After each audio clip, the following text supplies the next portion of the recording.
अस्सलाम वालेकुम। मैं अली गफूर ताज। मैंने उम्मीद है मेरे सब दोस्त खैर रशीद नाल होंगे। प्यारे दोस्तों, पीटीवी ਦੇ ਉੱਤੇ ਕਿਸੇ ਜ਼ਮਾਨੇ ਦੇ ਵਿੱਚ ਬੜੇ ਬੜੇ ਜ਼ਬਰਦਸਤ ਡਰਾਮੇ ਲੱਗਦੇ ਹੁੰਦੇ ਸਨ, ਔਰ ਜਿਹੜੇ ਡਰਾਮੇ ਲੱਗਦੇ ਹੁੰਦੇ ਸਨ ਉਹ ਬੜੇ ਸਮਝ ਲਓ ਕਿ ਸਬਕ ਅਮੋਜ਼ ਹੁੰਦੇ ਸਨ, ਔਰ ਪੂਰੀ ਪੂਰੀ ਫੈਮਿਲੀ ਜਿਹੜੀ ਬਹਿ ਕੇ ਉਹ ਡਰਾਮੇ ਵੇਖਦੀ ਰਹੀ ਹੈ। ਫਿਰ ਐਸਾ ਐਸਾ ਜਿਹੜੇ ਉਹ ਡਰਾਮੇ ਨੇ ਉਹਨਾਂ ਤੇ ਵੀ ਸਵਾਲ ਆ ਗਿਆ, ਬਲਕਿ ਉਹਨਾਂ ਦੇ ਜਿਹੜੇ ਮੌਜੂਆਤ ਨੇ ਉਹ ਵੀ ਸਾਰੇ ਤਬਦੀਲ ਹੋ ਗਏ। ਜਿਹੜੇ ਅਕਸਰ ਤੌਰ ਤੇ ਉਹਨਾਂ ਉਸ ਦੌਰ ਦੇ ਵਿੱਚ ਅੱਜ ਤੋਂ 30 ਸਾਲ ਜਾਂ 40 ਸਾਲ ਪਹਿਲਾਂ ਜਿਹੜੇ ਡਰਾਮੇ ਲੱਗਦੇ ਹੁੰਦੇ ਸਨ, ਉਹਨਾਂ ਦੇ ਮੌਜੂ ਐਸੇ ਹੁੰਦੇ ਸਨ ਕਿ ਜਿਹੜੇ ਸਾਡੇ ਮੁਆਸ਼ਰੇ ਦੇ ਵਿੱਚ ਜਿਹੜੇ ਆਮ ਜਿਹੜੇ ਮੌਜੂ ਡਿਸਕਸ ਕੀਤੇ ਜਾਂਦੇ ਸਨ, ਉਹੀ ਉਹਨਾਂ ਦੇ ਮੌਜੂ ਹੁੰਦੇ ਸਨ ਤੇ ਉਹਨਾਂ ਦੀ ਇਸਲਾਹ ਕਰਨ ਦੀ ਕੋਸ਼ਿਸ਼ ਕਰਦੇ ਸਨ ਕਿਸੇ ਨਾ ਕਿਸੇ ਹਵਾਲੇ ਦੇ ਨਾਲ। ਮੈਂ ਅਰਜ਼ ਕਰਾਂਗਾ ਕਿ ਇੱਕ ਪੰਜਾਬੀ ਦਾ ਇੱਕ ਡਰਾਮਾ ਹੈਗਾ ਸੀ ਤੇ ਉਹਦਾ ਇੱਕ ਸੀਨ ਮੈਨੂੰ ਯਾਦ ਰਹਿ ਗਿਆ ਹੈ ਵੀ ਉਰਦੂ ਦਾ ਡਰਾਮਾ ਸੀ, ਲੇਕਿਨ ਮੈਂ ਉਹ ਤੁਹਾਨੂੰ ਪੰਜਾਬੀ ਦੇ ਵਿੱਚ ਹੀ ਦੱਸਾਂਗਾ। ਉਹ ਇਸ ਤਰ੍ਹਾਂ ਹੈਗਾ ਸੀ ਕਿ ਉਸ ਸੀਨ ਦੇ ਵਿੱਚ ਚੌਧਰੀ ਸਾਹਿਬ ਖਲੋਤੇ ਹੁੰਦੇ ਨੇ ਤੇ ਨਾਲ ਮੌਲਵੀ ਸਾਹਿਬ ਖਲੋਤੇ ਹੁੰਦੇ ਨੇ। ਪਿੰਡਾਂ ਦੇ ਵਿੱਚ ਜਿਹੜੀ ਮਸਜਿਦ ਦੇ ਮੌਲਵੀ ਸਾਹਿਬ ਖਲੋਤੇ ਹੁੰਦੇ ਨੇ ਤੇ ਨਾਲ ਚੌਧਰੀ ਸਾਹਿਬ ਦਾ ਕਾਮਾ ਖਲੋਤਾ ਹੁੰਦਾ ਹੈ। ਤੇ ਉਹ ਚੌਧਰੀ ਸਾਹਿਬ ਕਹਿੰਦੇ ਨੇ ਮੌਲਵੀ ਸਾਹਿਬ ਨੂੰ ਕਿ ਮੌਲਵੀ ਸਾਹਿਬ, ਉਹ ਕਦੇ ਵੱਡੇ ਮਲਕ ਸਾਹਿਬ ਦੀ ਵੀ ਕਬਰ ਤੇ ਗਏ ਹੋ?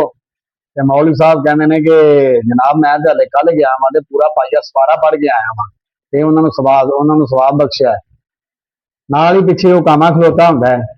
ਉਹ ਕਹਿੰਦਾ ਅੱਗੋਂ ਕਿ ਨਾ ਜੀ ਨਾ, ਇਹ ਜਿਹੜੇ ਵੱਡੇ ਲੋਕ ਹੁੰਦੇ ਨੇ ਨਾ ਉਹਨਾਂ ਦੇ ਗੁਨਾਹ ਵੀ ਵੱਡੇ ਹੀ ਹੁੰਦੇ ਨੇ। ਪਾਈਆ ਸਵਾਰੇ ਨਾਲ ਕੀ ਬਣਦਾ ਹੈ, ਪੂਰਾ ਸਵਾਰਾ ਪੜਨਾ ਸੀ ਪੂਰਾ।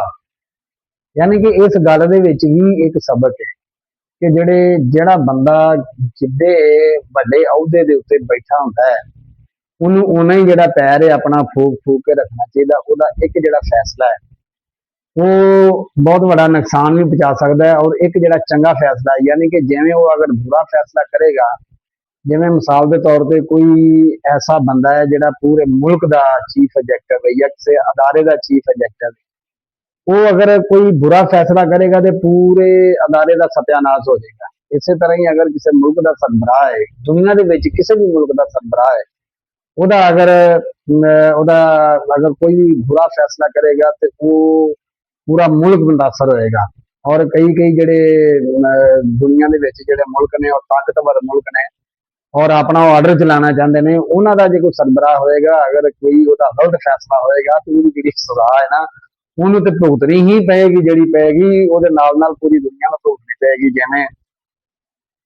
ਜਿਵੇਂ ਕਿ ਕੁਝ ਅਰਸਾ ਪਹਿਲਾਂ ਜਿਹੜਾ ਅਮਰੀਕਾ ਦਾ ਸਦਰ ਟਰੰਪ ਸੀ, ਉਹਨਾਂ ਨੇ ਇੱਕ ਅਜੀਬੋ ਗਰੀਬ ਤਰ੍ਹਾਂ ਦਾ ਫੈਸਲਾ ਕੀਤਾ ਬੇਵਕੂਫਾਂ ਵਾਲਾ, ਈਰਾਨ ਦੇ ਉੱਤੇ ਹਮਲਾ ਕਰ ਦਿੱਤਾ।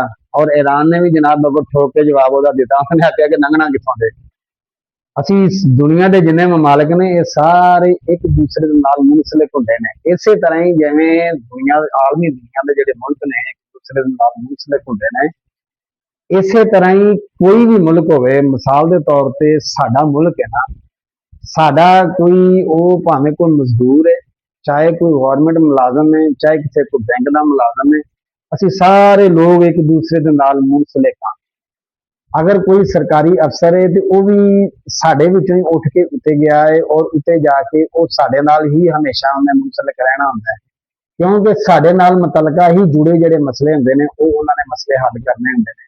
ਬਾਅਦ ਅਦਾਰੇ ਤੁਸੀਂ ਵੇਖੇ ਹੋਣਗੇ ਕਿ ਜਿੱਥੇ ਬਹੁਤ ਚੰਗੇ ਚੰਗੇ ਅਫਸਰ ਹੁੰਦੇ ਨੇ ਨਾ, ਜਿਹੜੇ ਤੁਹਾਡਾ ਦਿਲੋਂ ਜਾਨ ਤੋਂ ਆਪਣਾ ਤੁਹਾਡਾ ਕੰਮ ਕਰਨਾ ਆਪਣਾ ਫਰਜ਼ ਸਮਝਦੇ ਨੇ। ਇਸੇ ਤਰ੍ਹਾਂ ਹੀ ਕਈ ਤੁਹਾਡੇ ਜਿਹੜੇ ਸਰਕਾਰੀ ਅਫਸਰ ਹੁੰਦੇ ਨੇ ਉਹ ਤੁਸੀਂ ਉਹਨਾਂ ਦੇ ਕੋਲ ਕੋਈ ਕੰਮ ਲੈ ਕੇ ਜਾਓਗੇ, ਉਹ ਇਸ ਤਰੀਕੇ ਨਾਲ ਤੁਹਾਡੇ ਨਾਲ ਬਿਹੇਵ ਕਰਨਗੇ ਜਿਵੇਂ ਤੁਹਾਡੇ ਉੱਤੇ ਬਹੁਤ ਵੱਡਾ ਕੋਈ ਅਹਿਸਾਨ ਕਰਦੇ ਪਏ ਨੇ, ਬਲਕਿ ਪੂਰੀ ਕੌਮ ਦੇ ਉੱਤੇ ਅਹਿਸਾਨ ਕਰਦੇ ਪਏ ਨੇ। ਔਰ ਉਹ ਸਾਰੀ ਜ਼ਿੰਦਗੀ ਉਹਨਾਂ ਦਾ ਜਿਹੜਾ ਵਤੀਰਾ ਰਹਿੰਦਾ ਉਹ ਇਹ ਹੀ ਰਹਿੰਦਾ ਉਨੀ ਦੇਰ ਤੱਕ ਜਿੰਨੀ ਦੇਰ ਤੱਕ ਉਥੋਂ ਉਹ ਰਿਟਾਇਰ ਨਹੀਂ ਹੋ ਜਾਂਦੇ। ਰਿਟਾਇਰ ਹੋ ਕੇ ਜਿਸ ਵੇਲੇ ਘਰ ਬੈਠਦੇ ਨੇ ਉਹ ਇਹ ਹੀ ਸਮਝਦੇ ਹੁੰਦੇ ਨੇ ਕਿ ਅਸੀਂ ਅੱਜ ਵੀ ਸੀਟ ਦੇ ਉੱਤੇ ਬੈਠੇ ਹਾਂ, ਲੇਕਿਨ ਉਹ ਵਕਤ ਜਿਹੜਾ ਨਾ ਉਹ ਗੁਜ਼ਰ ਚੁੱਕਾ ਹੁੰਦਾ ਹੈ।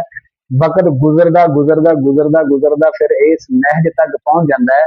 ਇੱਕ ਟਾਈਮ ਐਸਾ ਆਉਂਦਾ ਹੈ ਕਿ ਫਿਰ ਸਾਰੇ ਲੋਕੀ ਰਲ ਕੇ ਕਹਿੰਦੇ ਨੇ ਚਲੋ ਹੁਣ ਇਹਦਾ ਜਿਹੜਾ ਮੂੰਹ ਹੈ ਨਾ ਉਹ ਕਿਬਲਾ ਰੁਖ ਤੁਸੀਂ ਕਰ ਦਿਓ। ਤੇ ਜਿਨ੍ਹਾਂ ਬੱਚਿਆਂ ਵਾਸਤੇ ਜਾਂ ਜਿਸ ਮੈਡਮ ਵਾਸਤੇ ਉਹਨੇ ਸਾਰਾ ਕੁਝ ਕਮਾਇਆ ਹੁੰਦਾ, ਖਟਿਆ ਹੁੰਦਾ, ਉਹ ਫਿਰ ਕਹਿੰਦੇ ਨੇ ਕਿ ਇਸ ਤਰ੍ਹਾਂ ਕਰੋ ਕਿ ਸਾਹਿਬ ਦੀਆਂ ਜਿਹੜੀਆਂ ਚੀਜ਼ਾਂ ਨੇ ਨਾ, ਸਾਹਿਬ ਦੇ ਜਿਹੜੇ ਕੱਪੜੇ ਨੇ ਨਾ, ਉਹ ਵੀ ਤੁਸੀਂ ਕਿਸੇ ਨੂੰ ਦੇ ਦਿਓ, ਮੁਲਾਜ਼ਮਾਂ ਨੂੰ ਦੇ ਦਿਓ ਜਾਂ ਤੁਸੀਂ ਕਿਸੇ ਨੂੰ ਦੇ ਦਿਓ। ਅਗਰ ਕੋਈ ਉਹਨਾਂ ਦੀ ਚੀਜ਼ ਸੰਭਾਲ ਕੇ ਰੱਖਦਾ ਹੈ ਨਾ, ਤੇ ਉਹਨਾਂ ਦੀ ਜਿਹੜਾ ਬੈਂਕ ਬੈਲੈਂਸ ਹੁੰਦਾ ਹੈ ਉਹ ਸੰਭਾਲ ਕੇ ਰੱਖਦਾ ਹੈ। ਉਹਨਾਂ ਦੇ ਜਿਹੜੇ ਆਪਣੇ ਵਿਰਸੇ ਦੇ ਵਿੱਚ ਜਿਹੜੀਆਂ ਬੰਗਲੇ ਛੱਡੇ ਹੁੰਦੇ ਨੇ, ਜਿਹੜੀਆਂ ਕੋਠੀਆਂ ਛੱਡੀਆਂ ਹੁੰਦੀਆਂ ਨੇ, ਉਹਨਾਂ ਨੂੰ ਸੰਭਾਲ ਕੇ ਰੱਖਦਾ ਹੈ। ਔਰ ਤੁਸੀਂ ਅੱਲਾਹ ਤਾਲਾ ਮਾਫ ਕਰੇ, ਮੈਂ ਅਰਜ਼ ਕਰਾਂਗਾ ਕਿ ਕਈ ਟਾਈਮ ਐਸਾ ਵੀ ਹੁੰਦਾ ਹੈ ਕਿ ਜਿਸ ਵੇਲੇ ਮਈਅਤ ਵਾਲੇ ਸਾਹਿਬ ਉਹਨਾਂ ਦੀ ਘਰ ਪਈ ਹੁੰਦੀ ਹੈ ਤੇ ਉਹਨਾਂ ਦੀ ਬੇਗਮ ਹੀ ਕਹਿ ਰਹੀ ਹੁੰਦੀ ਹੈ ਕਿ ਜਲਦੀ ਚੁੱਕੋ ਇਹਨੂੰ, ਬੱਚੇ ਡਰ ਰਹੇ ਹੈ, ਬੱਚੇ ਡਰਦੇ ਪਏ ਨੇ, ਇਹਨੂੰ ਚੁੱਕੋ, ਲੈ ਜਾਓ ਇਹਨੂੰ ਜਿੱਥੇ ਲੈ ਕੇ ਜਾਣਾ ਹੈ। ਤੇ ਫਿਰ ਸਾਹਿਬ ਦੇ ਨਾਲ ਮੁਨਸਲਿਕ ਜਿਹੜੀ ਵੀ ਚੀਜ਼ ਹੁੰਦੀ ਹੈ ਆਪਣੇ ਘਰ ਦੇ ਵਿੱਚੋਂ ਗਾਇਬ ਕਰਾ ਦਿੰਦੇ ਨੇ, ਚਾਹੇ ਸਾਹਿਬ ਦਾ ਬੈੱਡ ਹੋਵੇ, ਚਾਹੇ ਸਾਹਿਬ ਦਾ ਦੀਆਂ ਇਸਤੇਮਾਲ ਕਰਨ ਵਾਲੀਆਂ ਚੀਜ਼ਾਂ ਹੋਣ, ਚਾਹੇ ਇਸਤੇਮਾਲ ਕਰਨ ਵਾਲੀ ਕੋਈ ਚੀਜ਼ ਹੋਵੇ, ਉਹ ਸਾਰੀਆਂ ਬਿਸਤਰੇ ਹੋਣ, ਕੱਪੜੇ ਹੋਣ, ਇਸਤੇਮਾਲ ਕਰਨ ਵਾਲੀਆਂ ਚੀਜ਼ਾਂ ਹੋਣ, ਸਾਰੀਆਂ ਬਾਹਰ ਕੱਢ ਕੇ ਤੇ ਕਮਰੇ ਨੂੰ ਵਾਈਟ ਵਾਸ਼ ਕਰਕੇ ਦੁਬਾਰਾ ਇੱਕ ਵਾਰੀ ਸਾਫ਼ ਕਰਕੇ ਤੇ ਫਿਰ ਨਵਾਂ ਜਿਹੜਾ ਕੋਈ ਫਰਜ਼ ਹੁੰਦਾ ਉਹਦੇ ਵਾਸਤੇ ਕਮਰਾ ਤਿਆਰ ਹੋ ਜਾਂਦਾ ਹੈ। ਯਾਨੀ ਕਿ ਪੂਰੀ ਕਹਾਣੀ ਸੁਣਾਉਣ ਦਾ ਮਕਸਦ ਮੇਰਾ ਇਹ ਹੈਗਾ ਕਿ ਅਗਰ ਤੁਸੀਂ ਆਪਣੇ ਮੁਲਕ ਦੇ ਵਿੱਚ ਕਿਸੇ ਅਹੁਦੇ ਦੇ ਉੱਤੇ ਹੋ ਜਾਂ ਤੁਸੀਂ ਦੁਨੀਆ ਦਾ ਕੋਈ ਵੀ ਮੁਲਕ ਹੈਗਾ ਉਹਦੇ ਤੁਸੀਂ ਕਿਸੇ ਅਹੁਦੇ ਦੇ ਉੱਤੇ ਹੋ, ਤੁਹਾਡਾ ਜਿਹੜਾ ਇੱਕ ਫੈਸਲਾ, ਗਲਤ ਫੈਸਲਾ ਜਿਹੜਾ ਹੈ ਨਾ, ਇਹ ਤੁਹਾਡਾ ਵੀ ਨੁਕਸਾਨ ਕਰ ਸਕਦਾ ਹੈ, ਤੁਹਾਡੀ ਪੂਰੀ ਕੌਮ ਦਾ ਵੀ ਨੁਕਸਾਨ ਕਰ ਸਕਦਾ ਹੈ। ਜੇ ਅਗਰ ਸਾਡੇ ਮੁਲਕ ਦੇ ਵਿੱਚ ਮੁਖਤਲਿਫ ਜਿਹੜੇ ਸਰਕਾਰੀ ਅਹੁਦੇ ਨੇ ਜਾਂ ਗੈਰ ਸਰਕਾਰੀ ਅਹੁਦੇ ਨੇ, ਪ੍ਰਾਈਵੇਟ ਤੁਹਾਡੀਆਂ ਆਰਗੇਨਾਈਜੇਸ਼ਨਾਂ ਨੇ ਜਾਂ ਤੁਹਾਡੀਆਂ ਕੋਈ ਗਵਰਨਮੈਂਟ ਦੀਆਂ ਨੇ, ਉਹ ਕੋਈ ਵੀ ਤੁਸੀਂ ਇਹ ਜਿਹਾ ਫੈਸਲਾ ਕਰਦੇ ਹੋ ਨਾ ਜਿਹਦੇ ਵਿੱਚ ਲੋਕਾਂ ਨੂੰ ਤਕਲੀਫ ਪਹੁੰਚਦੀ ਹੈ, ਜਿਹਦੇ ਵਿੱਚ ਲੋਕਾਂ ਨੂੰ ਫਾਇਦਾ ਨਹੀਂ ਹੁੰਦਾ, ਸਦਾ ਤੁਸੀਂ ਇਸ ਸੀਟ ਤੇ ਬਹਿ ਨਹੀਂ ਰਹਿਣਾ ਹੁੰਦਾ। ਇੱਕ ਦਿਨ ਐਸਾ ਆਣਾ ਹੁੰਦਾ ਜਿਸ ਦਿਨ ਬਹੁਤ ਸਾਰੇ ਲੋਕਾਂ ਦੀ ਤਰ੍ਹਾਂ, ਜਿਵੇਂ ਸਾਡੇ ਬਜ਼ੁਰਗ ਲੋਕ ਇਸ ਦੁਨੀਆ ਤੋਂ ਚਲੇ ਗਏ ਨਾ, ਬਹੁਤ ਸਾਰੇ ਲੋਕਾਂ ਦੀ ਤਰ੍ਹਾਂ ਅਖੀਰ ਕਿਸੇ ਨਾ ਕਿਸੇ ਦਿਨ ਕਿਸੇ ਨੇ ਕਹਿਣਾ ਹੁੰਦਾ ਕਿ ਇਹਦਾ ਮੂੰਹ ਜਿਹੜਾ ਹੈ ਉਹ ਕਿਬਲਾ ਰੁਖ ਕਰ ਦਿਓ। ਜਦੋਂ ਕਬਰ ਦੇ ਵਿੱਚ ਪਾਉਂਦੇ ਨੇ ਨਾ ਇਨਸਾਨ ਨੂੰ, ਕੋਈ ਵੀ ਵੱਡਾ ਹੋਵੇ ਛੋਟਾ ਹੋਵੇ, ਕੋਈ ਐਸੇ ਤਾਕਤਵਰ ਤੁਸੀਂ ਲੋਕ ਵੇਖੇ ਹੋਣਗੇ ਕਿ ਜਦੋਂ ਉਸ ਤਾਕਤਵਰ ਆਦਮੀ ਦੀ ਮੁੱਛ ਮਾੜੀ ਜਿਹੀ ਹਿਲਦੀ ਸੀ ਨਾ, ਲੋਕਾਂ ਦੇ ਦਿਲ ਬਹਿ ਜਾਂਦੇ ਸਨ ਕਿ ਪਤਾ ਨਹੀਂ ਇਹਦੇ ਮੂੰਹ ਦੇ ਵਿੱਚੋਂ ਕੀ ਨਿਕਲੇਗਾ। ਔਰ ਜਿਸ ਵੇਲੇ ਗਏ ਨੇ ਤੇ ਉਸ ਵੇਲੇ ਉਹਨਾਂ ਦੇ ਉੱਤੇ ਮੂੰਹ ਦੇ ਉੱਤੇ ਮੱਖੀਆਂ ਵੀ ਬੈਠੀਆਂ ਹੋਈਆਂ ਤੇ ਉਹ ਮੱਖੀਆਂ ਉਡਾ ਨਹੀਂ ਸਕੇ। ਯਾਨੀ ਕਿ ਇੱਕ ਵਕਤ ਐਸਾ ਹੁੰਦਾ ਹੈ ਕਿ ਇਨਸਾਨ ਜਿਹੜਾ ਨਾ ਇੰਨਾ ਬੇਬਸ ਹੋ ਜਾਂਦਾ ਹੈ। ਉਸ ਵਕਤ ਨੂੰ ਯਾਦ ਕਰਦੇ ਆ ਤੁਸੀਂ ਅਗਰ ਕੋਈ ਤੁਹਾਡੇ ਕੋਲ ਇਖਤਿਆਰ ਹੈ, ਉਹਦਾ ਇਸਤੇਮਾਲ ਇਹੋ ਜਿਹਾ ਕਰੋ, ਉਹਦਾ ਇਸਤੇਮਾਲ ਇਹੋ ਜਿਹਾ ਕਰੋ ਕਿ ਲੋਕਾਂ ਵਾਸਤੇ ਤੁਸੀਂ ਫਾਇਦਾਮੰਦ ਸਾਬਤ ਹੋਵੋ, ਔਰ ਲੋਕਾਂ ਨੂੰ ਜਿਹੜਾ ਉਹ ਤੁਹਾਡੇ ਕੋਲੋਂ ਲੋਕਾਂ ਨੂੰ ਰਾਹਤ ਮਿਲੇ, ਤੁਹਾਡੇ ਕੋਲੋਂ ਲੋਕਾਂ ਨੂੰ ਸਕੂਨ ਮਿਲੇ, ਤੁਹਾਡਾ ਜਿਹੜਾ ਅਹੁਦਾ ਹੈ ਲੋਕਾਂ ਵਾਸਤੇ ਉਹ ਫਾਇਦਾਮੰਦ ਹੋਵੇ।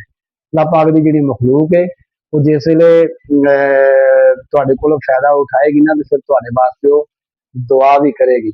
ਇੱਥੋਂ ਦੀ ਜਿਹੜੀ ਦੁਨੀਆ ਉਹ ਸੌਰੇਗੀ, ਜਿਹੜੀ ਅਖੀਰਲੀ ਦੁਨੀਆ ਹੋਏਗੀ ਉਹ ਵੀ ਤੁਹਾਡੀ ਸੌਰ ਜਾਏਗੀ। ਲੇਕਿਨ ਅਸੀਂ ਇਸ ਦੁਨੀਆ ਦੇ ਵਿੱਚ ਇਸ ਤਰੀਕੇ ਦੇ ਨਾਲ ਮਗਨ ਹੋ ਗਏ ਹਾਂ, ਅਗਰ ਸਾਡੇ ਕੋਲ ਕੋਈ ਤਾਕਤ ਆ ਜਾਵੇ, ਸਾਡੇ ਕੋਲ ਕੋਈ ਅਹੁਦਾ ਆ ਜਾਵੇ, ਅਸੀਂ ਕਹਿੰਦੇ ਹਾਂ ਬਸ ਅਸੀਂ ਤੇ ਇਸ ਜਿਹੜਾ ਨਾ ਅਸੀਂ ਹੁਣ ਪੂਰੇ ਹਾਸ਼ੂਫਾਂ ਹੀ ਬਣ ਗਏ ਹਾਂ। ਲੇਕਿਨ ਇਹ ਜਿਹੜੀਆਂ ਚੀਜ਼ਾਂ ਹੁੰਦੀਆਂ ਨੇ ਨਾ, ਇਹ ਹਮੇਸ਼ਾ ਵਾਸਤੇ ਨਹੀਂ ਹੁੰਦੀਆਂ। ਜਿਵੇਂ ਕਾਇਨਾਤ ਦਾ ਕਿੱਡਾ ਵੱਡਾ ਸੱਚ ਹੈ, ਸੂਰਜ ਹੈ ਨਾ, ਸੁਬਹ ਤਲੂ ਹੁੰਦਾ, ਸ਼ਾਮ ਨੂੰ ਗਰੂਬ ਹੋ ਜਾਂਦਾ। ਜਿਹੜਾ ਅੱਜ ਦੀ ਜਿਹੜੀ ਡੇਟ ਲੰਘ ਜਾਣੀ ਹੈ ਨਾ, ਉਹ ਕਿਆਮਤ ਤੱਕ ਦੁਬਾਰਾ ਉਹ ਡੇਟ ਵਾਪਸ ਆਣੀ ਨਹੀਂ ਹੈਗੀ। ਜਿਹੜਾ ਸਾਹ ਇਨਸਾਨ ਦੇ ਅੰਦਰੋਂ ਇੱਕ ਵਾਰੀ ਬਾਹਰ ਆ ਗਿਆ, ਦੁਬਾਰਾ ਉਹ ਸਾਹ ਜਿਹੜਾ ਹੈ ਨਾ, ਉਹ ਦੁਬਾਰਾ ਇਨਸਾਨ ਨੇ ਦੁਬਾਰਾ ਨਹੀਂ ਲੈ ਸਕਦਾ, ਉਹਦੀ ਜ਼ਿੰਦਗੀ ਦੇ ਵਿੱਚ ਉਹ ਸਾਹ ਘਟ ਗਿਆ।